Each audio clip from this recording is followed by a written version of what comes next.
Il y a un flot continu de nouveaux airdrops qui passent sur la timeline, ils essayent de se présenter comme plus dorés les uns que les autres, mais si je te disais que les vraies pépites sont plutôt dans les airdrops oubliés, ceux dont on a déjà parlé il y a un petit moment et qui aujourd'hui n'ont pas encore révélé leur plein potentiel. Soit parce qu'ils ne sont pas tombés tout simplement, peut-être parce que certains sont un petit peu moins sexy que d'autres, c'est peut-être également une question de marketing qui va bien qui n'est pas présent, alors que pour d'autres c'est tout simplement un ennui mortel de la part des utilisateurs qui ne savent pas trop à quoi s'attendre et qui en ont marre d'attendre que les grains du sablier tombent de l'autre côté.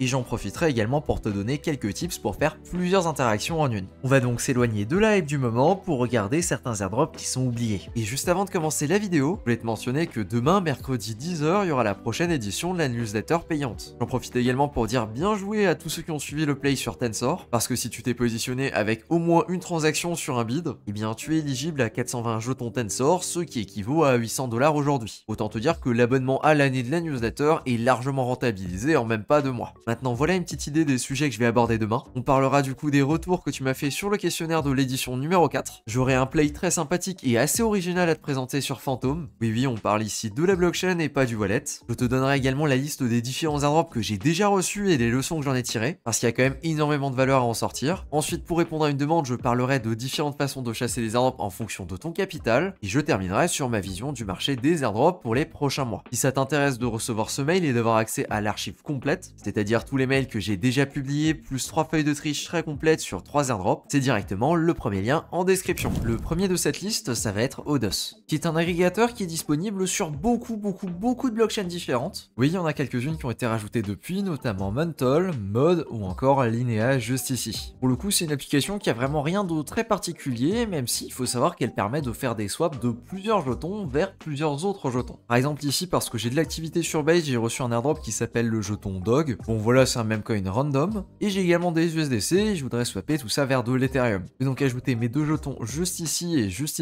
je vais cliquer sur approuver mes 2 jetons et je vais faire pareil avec le deuxième, mon USDC, et voilà, j'ai plus qu'à swapper. Et voilà, ma transaction est bien passée. L'objectif d'un agrégateur comme Odos, c'est donc de te permettre d'avoir le meilleur chemin et donc la meilleure route pour obtenir le plus d'argent pour ton swap. Et c'est particulièrement intéressant si tu veux faire des swaps assez gros. Par exemple ici, pour 15 000 USDC en Ethereum, voilà ce qu'il me propose comme route. C'est clairement pas une route que j'aurais imaginé par moi-même. C'est donc particulièrement intéressant. Par contre, Odos a effectivement participé en tant qu'investisseur dans 2 projets. Le premier, c'est Espresso, dont je dois toujours faire une vidéo ou alors au moins le mentionner quelque part. Et le deuxième, c'est Incal, que je ne connais absolument pas. Et effectivement, on retrouve la même information pour Incal si on va sur Crypto Fundraising. Alors là où je peux absolument pas garantir qu'ils ont effectivement levé des fonds, même si je pense que c'est probablement le cas, Odos participe en tant qu'investisseur dans d'autres projets, donc c'est clair qu'ils ont du capital là derrière. Maintenant, d'où il vient, ça je ne sais pas. De mon côté, c'est mon agrégateur principal avec DeFi LamaSwap, et donc en fonction des blockchains, j'utilise soit l'un, soit l'autre. Concernant un potentiel airdrop, je vois pas 50 000 critères possibles. Je pense certainement au volume, aux différentes blockchains sur lesquelles tu as pu l'utiliser, et également à la régularité d'utilisation. On sera donc très probablement sur un énorme classique pour un agrégateur. Là où utiliser Odos en soi, c'est rien d'exceptionnel, on peut également venir l'utiliser avec Jumper. Et là par contre, ça devient beaucoup plus intéressant parce qu'on peut faire des trucs assez fous. Pour ça, je vais te montrer un exemple très simple. On va partir de Base avec mon Ethereum que je viens de recevoir. Ici, je vais faire arriver mes jetons sur Optimism et je veux les recevoir en USDT. Et au niveau du bridge, je vais sélectionner Stargate. On va cliquer sur le petit zoom pour avoir le détail. Et c'est là maintenant que ça devient super intéressant. En faisant ça, on va donc utiliser Jumper qui n'a pas encore de jetons. On va également utiliser Stargate qui va passer par Layer 0. Donc encore un autre projet qui n'a pas encore de jetons. Et notre swap pour passer nos Ethereum en USDT va ici passer par Odos. Ce qui nous fait donc 3 pierres en 1 sur une simple transaction. Pour valider ça, je vais cliquer sur commencer le pont. Et j'ai juste à valider ma transaction et on est parti. A noter également que notre activité sur Jumper, on peut la voir juste ici dans Jumper Profile. Donc voilà, il vient de la charger et je suis niveau 7 avec 182 XP.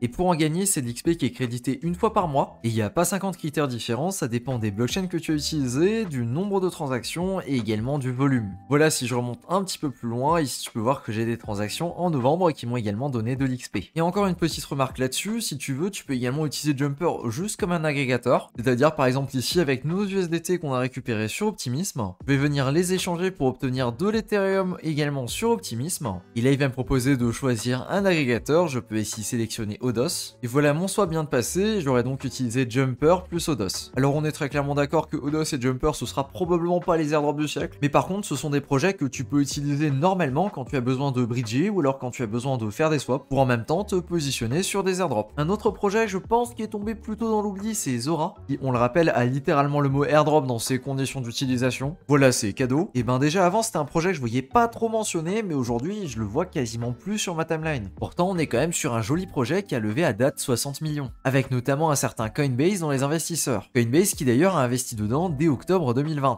avec une dernière levée de fonds en mai 2022, ce qui correspond à environ un bitcoin à 30 000 $, donc le début du bear market, parce qu'il y avait quand même encore deux escaliers bien méchants juste après. Et bien c'est une layer 2 qui aurait clairement de quoi nous surprendre. Pour jouer Zora, faut savoir qu'il y a deux choses différentes, il va y avoir Zora la marketplace et Zora la layer 2. Pour la layer 2, on est sur quelque chose de relativement simple, c'est tout simplement faire des transactions sur la blockchain. A noter également que depuis peu, il y a un certain Uniswap qui est débarqué sur la blockchain, et donc désormais c'est possible de générer du volume sur celle-ci. Oui, sur Zora. Alors le lien est un petit peu particulier parce que c'est pas directement sur le site d'Uniswap, mais tu le retrouveras directement en description. Concernant les jetons, c'est aussi vraiment très spécifique, et le seul que je connais c'est le Enjoy qui du coup est un meme coin et que j'avais reçu suite à un airdrop. On notera que je me suis fait totalement rect en le vendant à cette période-là par rapport à aujourd'hui, là où il a fait un multiple indécent. Écoute, j'ai envie de te dire, c'est assez souvent comme ça avec les airdrops. Quand tu décides de le vendre, bah il va pumper, et quand tu décides de le garder, bah il va rien se passer, il va dumper. C'est un meme qui est quand même relativement connu. Concernant l'activité sur Zora, tu peux évidemment créer des collections dessus. Ici, je vais pas te refaire tout le topo, j'ai déjà plusieurs vidéos sur le sujet que je te mettrai en description. Et si tu veux trouver des mints intéressants, tu peux directement aller sur le Discord et aller dans Zora Follow for Follow. Et ici, tu trouveras également différents mints de la communauté. Si tu passes par ici, avant de demander que les personnes mintent tes NFT, s'il te plaît, mint au moins les NFT des personnes avant toi. Ça fonctionne plutôt pas mal et ça permet à tout le monde de générer de l'activité en tant que créateur également. Maintenant, petite stratégie, plusieurs pierres d'un coup. Pour ça, on va aller sur Layer 3, on va aller dans la partie recherche, je vais cocher ici Only Show Cubes,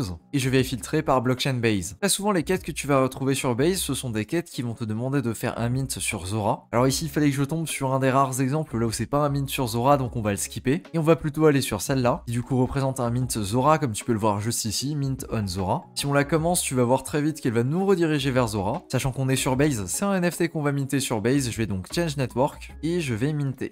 Impeccable, ça me permet donc de vérifier la quête. Et en plus de ça, c'est des quêtes sur lesquelles il y a des cubes, et les cubes serviront probablement à générer du $L3, le jeton de Layer 3 lors de leur airdrop. Et voilà, ça c'est fait. Et des comme ça, il y en a vraiment plusieurs avec des NFT du coup à minter directement sur Base et sur Zora. Donc ici, petit récap, quand on fait ça, on va venir farmer Zora, on va farmer Layer 3, et on va peut-être farmer Base, et peut-être également un certain Optimisme 5. Puis j'y tiens et j'ai toujours cette conviction qu'un jour on aura un airdrop pour la superchain d'Optimisme. Que ce soit le 5 ou le 6, peu importe. On est donc encore une fois sur une action qui permet de jouer sur plein de tableaux différents. En troisième dans cette petite liste, je voudrais mettre Scroll. Oui, c'est un projet dont on n'entend plus tant parler que ça. Ils avaient fait du bruit dans le bon sens le jour là où ils ont fait semblant de lancer une campagne à quête, pour ensuite l'annuler 2 heures plus tard. Je suis encore mitigé entre le fait de savoir si ils ont pas fait exprès de faire ça, ou si c'était un coup marketing totalement maîtrisé. Dans ce cas-là, le gars qui a inventé ça, c'est vraiment un génie. Mais en tout cas, on est sur une layer 2 en zéro knowledge rollup qui n'a toujours pas de jetons. Et qui plus est, une layer 2 qui ne propose pas de campagne et donc qui peut se jouer librement. Malheureusement par contre pour Scroll, depuis la dernière vidéo que j'ai fait sur le sujet, il n'y a pas beaucoup de nouveautés. Le IP4844 n'a pas encore été implanté, même si je pense que c'est plutôt volontaire de leur côté. Je veux dire, le jour là où il implante, la compétition elle va faire x10 dessus day one. Donc ouais, c'est bien possible qu'il y ait un avant et un après. Surtout sur Scroll, là où les frais sont vraiment très chers par rapport à ce qu'on a l'habitude de payer. En tout cas, ce qu'on avait l'habitude de payer sur les L2. Et sinon, 2-3 petits trucs en vrac. Pour bridger dessus, tu peux utiliser un site qui s'appelle Nitro Router. Ici, j'ai des fonds sur Optimisme et j'ai de l'Ethereum dessus.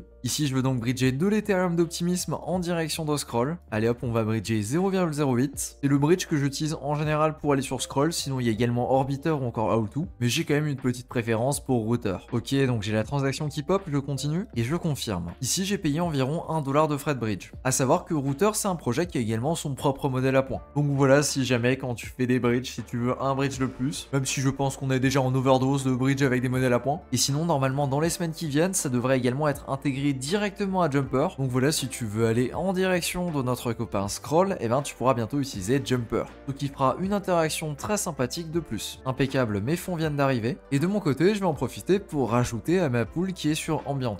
Et je vais venir enlever la liquidité que j'ai déjà dessus. Donc juste ici, Remove Liquidity. D'ailleurs, j'ai vu qu'il y a également SyncSwap qui est disponible dessus, et vu que je l'ai pas encore utilisé, je vais en profiter, je vais faire une transaction de plus. Impeccable, je vais en profiter pour faire un petit peu de volume dessus. Vu qu'il n'y a pas tellement de choses que ça qui sont disponibles du côté de Scroll, je m'attends à des critères relativement light, un petit peu comme ce qu'on a pu voir sur un Starknet par exemple. Et sachant que maintenant il y a également AV dessus, et ben dis donc je vais déposer là-dessus. Impeccable, je vais aller dans Supply, hop, je dépose le maximum d'USDC, et en général quand on fait du landing borrowing, la bonne pratique c'est donc de ne pas directement retirer ce qu'on dépose, donc je vais patienter un petit peu avant de passer à la suite sur ce compte. Une fois que ce sera fait, je retournerai sur Ambient et je remettrai dans une pool, et je mettrai dans le format Ambient. Voilà, là on est sur Scroll, et ben j'ai envie de te dire qu'il n'y a pas 50 trucs différents à faire sur la blockchain, donc là j'en profite un petit peu que les frais de transaction sont relativement faibles pour me positionner, mais sinon c'est vrai que c'est quand même relativement tristoun. J'espère que ça deviendra pas comme ZK Sync, là où on a vu vraiment de l'évolution dans les premiers mois, pour après qu'il n'y ait tout simplement plus de nouveautés. Et si tu veux plus d'infos sur Scroll, je te mettrai le guide que j'avais fait il y a quelques mois, et bah il est toujours d'actualité parce qu'il n'y a pas eu de grosses nouveautés depuis.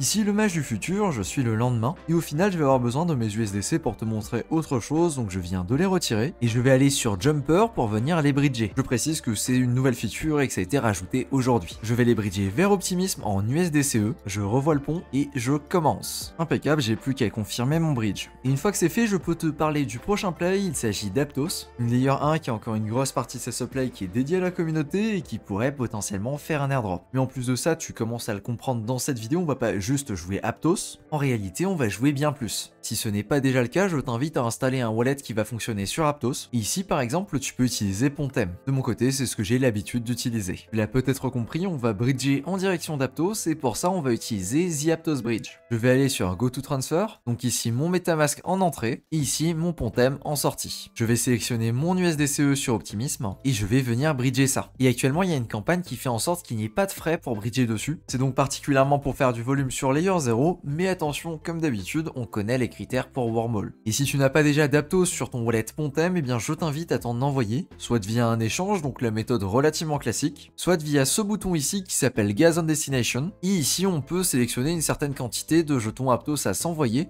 ce qui va nous coûter de l'Ethereum pour notre bridge. Si tu veux un petit ordre d'idée, je pense que si tu t'envoies 0,1 Aptos, ce sera largement suffisant. Pour le coup, moi j'ai pas besoin de m'en envoyer, j'en ai déjà, et je vais donc lancer mon transfert. Et je fais mon envoi et au total ça va me coûter 70 centimes. Je confirme. Mon bridge est en cours et il est assez rapide, normalement il est censé tomber dans 10 secondes. Et c'est quelque chose que je peux confirmer directement sur mon wallet, comme tu peux le voir, je viens de recevoir mes jetons. Alors maintenant on va pas tout de suite faire le chemin en sens inverse, ce serait dommage. D'ailleurs le chemin retour est vraisemblablement en pause de ce côté-là. Alors pas de panique, il y a évidemment d'autres bridges et je vais te montrer comment t'en sortir. Mais avant ça, qu'est-ce qu'on peut faire sur cette blockchain? Ici il y a vraiment plusieurs apps que tu vas pouvoir farmer. La première c'est LiquidSwap qui est le DEX de Pontem. Et si on se balade sur DeFi Lama, eh bien on peut se rendre compte que c'est pas loin d'être le plus gros DEX de la blockchain. Alors on peut commencer par faire un swap par exemple, et ici je pourrais m'amuser à le swapper en USDC, ou même pourquoi pas en Aptos. Il y a également une alternative sous le doux nom de Hippo qui est l'agrégateur local et qui du coup va s'occuper de gérer ça, et qui va donc te proposer les routes les plus optimisées pour faire tes swaps. De mon côté j'ai encore très peu de volume, donc je vais faire un swap sur LiquidSwap et un swap sur Hippo. Ah, et si t'es pas au courant, les frais de transaction sur Aptos ils sont vraiment négligeables. Donc là j'ai même pas payé 1 centime de frais de gaz. Et maintenant je peux retourner sur Hippo, je vais sélectionner du coup mon USDC Wormhole et je vais le reswapper vers de l'USDC Layer 0. Voilà, je vais cliquer sur Swap. Ensuite sur Aptos, il y a un certain projet qui s'appelle Amnis. C'est un projet de liquid stacking et c'est le plus gros projet de liquid stacking de la blockchain. Il te permet du coup de choper des STAPT qui génèrent de la yield. Il me semble que sur Aptos à l'heure actuelle c'est aux alentours de 8-10%. C'est exactement comme le ST Ethereum de Lido par exemple. C'est un type d'airdrop qui avait très bien fonctionné pour Jito, donc je me dis que pourquoi pas, ça peut être intéressant à jouer. Et pour participer, il n'y a pas vraiment de secret, il faut tout simplement minter du STAPT et il faut venir le déposer sur les différents projets de la blockchain. Pour ça je pense qu'il y en a vraiment deux qui sont très pertinents de ce côté-là. Le premier ça va être Aptin, qui du coup est un premier projet de landing borrowing qui n'a pas encore de jetons. Et sinon si on regarde au sommet, on va tomber sur un certain Aries Market, qui est quand même largement plus gros. Pour le coup je suis positionné sur les deux, mais un petit peu plus quand même du côté d'Aries Market. Concernant Aries, il a également un modèle à points juste ici. Et voilà, je suis top 3600 sur je ne sais pas trop combien. Maintenant si j'ai envie d'utiliser mes stablecoins, je peux les mettre ici. Je vais donc déposer le maximum, hop, et super, il vient déjà de recalculer tout ce que j'ai déposé dessus. Aries, je trouve que c'est une DApp qui fonctionne vraiment très bien et c'est l'équivalent d'un Camino ou alors d'un margin fee. Et de mon côté, je dépose du STAPT pour optimiser tout ça. Si tu veux un meilleur retour sur tout ce qui est écosystème d'Aptos, j'ai fait une vidéo dessus et je te la mettrai directement en description. Dans celle-là, je vais beaucoup plus dans le détail que dans ce que je présente ici. Et maintenant, admettons que tu veux faire le chemin en sens inverse. Et bien là, je ne sais pas exactement pourquoi, mais avec l'USDC, ça ne fonctionnera pas. Mais si tu passes avec de l'USDT ou encore du BTCB par exemple, et que tu veux le déposer sur une autre blockchain qui est compatible, ici par exemple Avalanche, et ben il n'y a absolument aucun souci. Donc si tu veux faire le voyage retour, tu as juste à convertir ta crypto en USDT version Layer 0. Donc ici par exemple nos 600 et quelques USDC, on perd un petit peu à la cote mais ça nous permet de les renvoyer. Sinon tu peux simplement attendre que ce soit de nouveau nouveau possible avec le bridge principal de Layer 0. Voilà, tous ces projets-là, je pense qu'ils sont vraiment très sous-cotés aujourd'hui à l'heure actuelle. Ensuite, maintenant, si je devais en nommer quelques autres, sans aller plus que ça dans le détail, je dirais déjà des banques. C'est un projet que tout le monde utilise et aujourd'hui, je ne le vois quasiment plus mentionné. Je ne vois plus de personnes qui grignent les followers, la TVF, etc. Alors que pour moi, c'est très clair, des banques fera un airdrop et aura son propre jeton. Je veux dire, ça s'inscrit parfaitement dans ce qu'ils sont en train d'essayer de créer avec tout un écosystème autour de la social fee. Et je suis quasiment sûr qu'on pourra typer en jeton des banques les posts qui nous intéressent. Donc oui, pour moi, jouer le ranking social sur des banques, je pense que c'est un bon play. Ensuite, il y a un tout nouveau play qui vient de sortir sur Solana qui s'appelle Sanctum. Pour le coup, c'est un play que je connais pas trop, mais vu qu'ils ont levé des fonds récemment, et ben il est de nouveau devant les projecteurs. Donc j'en parlerai probablement dans une prochaine vidéo, parce qu'aujourd'hui, j'ai tout simplement pas assez de recul dessus. Et un petit dernier pour la route, il s'agit de la saison 4 de Tensor qui vient d'être lancée. D'ailleurs, bien joué à toi si tu étais positionné dessus, notamment avec la stratégie qui avait été partagée dans les archives interdites. J'ai reçu pas mal de messages de personnes qui étaient très contentes de leurs résultats dessus. Pour le coup, il y a 55% de la supply du jeton qui sera distribué à la communauté. Il y a déjà 12,5% qui l'ont été via ce premier airdrop, et je pense que ça va continuer dans les prochaines saisons avec un modèle similaire à ce qu'on a pu voir sur Blur. Ça peut donc être un play assez intéressant si tu as de l'activité sur Solana et que tu t'intéresses aux NFT sur cette blockchain, notamment à ceux qui peuvent potentiellement nous apporter des airdrops dans le futur. Et voilà, j'ai effectivement fini sur ce sujet de vidéo. Merci à toi de ton attention et sur ce je te dis à plus pour une prochaine vidéo. Ciao!